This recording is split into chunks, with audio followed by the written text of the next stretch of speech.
Influencers. These are influencers, and they're friends of mine. Jack Posobiec. Where's Jack? Jack, who's done a great job. All right, folks, we're back. Jack Posobiec, Steve Hilton. We're here in Bakersfield, California, Human Events Daily. Folks, if you are a homeowner in America, you need to listen to this. The FBI has been warning about a new type of real estate fraud on the rise. It's called title theft, and your equity is the target. Here's how it works.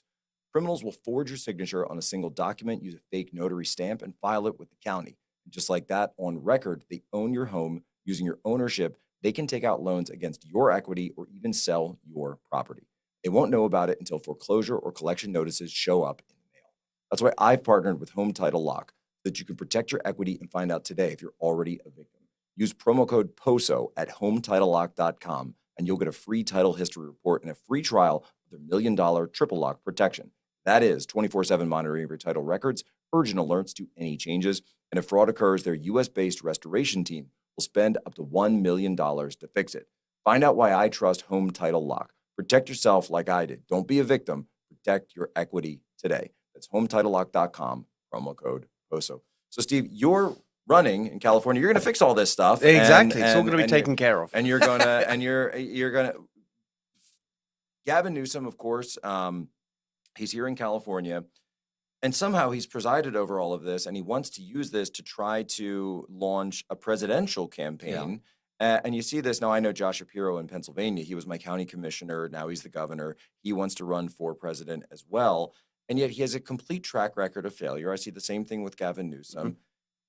Is it possible for him to take this message and just overlook the mess of California to a national scale, or are you going to be able to stop him? Well, my plan is to be the governor, not only cleaning up the mess in California that he left behind and thereby improving the lives of Californians, but in the process, showing the rest of the country the scale of the mess so they can avoid the calamity of bringing that nationwide. I mean, if you look at the failure in California, it is total and complete on every single front. It's actually kind of genius the way he's been able to fail, and the Democrat regime. They've had one-party rule now here for over 15 years. Every single thing, the worst in America. It's an amazing thing. The other day, the Wall Street Journal wrote an editorial on Elise Stefanik entering the race to become New York governor. Yeah. And, I agreed with most of what they said, except for one sentence at the end, which said, it is hard, this is the quote, it's hard to think of a state more in need of political change than New York. So, well, I can think of one. Hold on. So I wrote a letter, they published the letter, and I went through just the facts, right?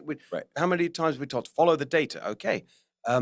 Right now, California has the highest unemployment rate in America, the highest poverty rate, the highest costs for gas, electric, water, insurance, rent, homes, everything to do with housing. Chief Executive Magazine does an annual survey of the states in terms of which is better or worse to do business. California, for the last 10 years, worst out of all states, 50th out of 50. 50th out of 50 for affordability, 50th out of 50. U.S. News and World Report does a ranking for opportunity. It's just every single thing. I used to make a joke in my speeches about how, well, there is one area where we're not the worst in America. They're a great success story. Roads. Our roads in California, only 47th out of 50. When I wrote this letter, it's the Wall Street Journal, I better get my facts right. I went and checked every single data point that I was about to make my joke about the roads. I looked it up. Now we're 50th on that as well. I mean, it's absolutely stunning. It's a total failure. And the point that everyone needs to understand around the country is this is what happens when the left get everything that they want, because they've been in power with no restraint whatsoever. Every statewide office, the supermajority in the legislature, so that they can pass anything that they want. Republicans have had no input or ability to constrain that. They run all the big cities, all the big counties. This is what you get. We've seen this far left experiment play out here in California better than anywhere else, and the results are a total disaster. And the people hurt the most are regular working class Californians, small businesses, those who can least afford. I mean, we haven't even got into crime, homelessness. No. I mean, homelessness, the squalor of our great cities. It's just, education we haven't talked about, reading scores, math scores, the worst in the country. I mean, everything is a disaster. Well, Everything. and the impact of illegal aliens as well. Exactly. I mean, probably pound for pound, one of the states most affected by this issue. Exactly. And of course affects everything else because healthcare costs, Right. the housing crisis, the schools where you have, I mean, I'm on the road the whole time. You go to communities where the parents are in despair because the kids in trying to learn at school, you have so many languages, people don't speak English. It's just a total disaster. And yet he seems to think he could just ignore all that and run for president. And so far, especially on the left, the media just letting him get away with it because they think he's, a successful political showman. Of course, that's true. He is. But the record has to mean something. And I think it's incredibly important that all of us who really know the record make sure the whole country understands just what a disaster he has been. And the core of it is that he's just not interested in governing, not interested, and no aptitude for governing. And you see this this is what you get from one party rule. It throws up these kind of machine politicians whose only skill is navigating the political system. They've never done anything else. They've never done a real job. And so they think that saying something is the same as doing it. For example, nearly a year ago now, after the LA wildfires, by the way, the disaster caused by their policies. The fire we now know started by an arsonist, but the fact that it was such a disaster, entirely due to their ideology and incompetence, the fact that they didn't clear the brush on those hillsides, they didn't have proper, the empty reservoir, all those things we know.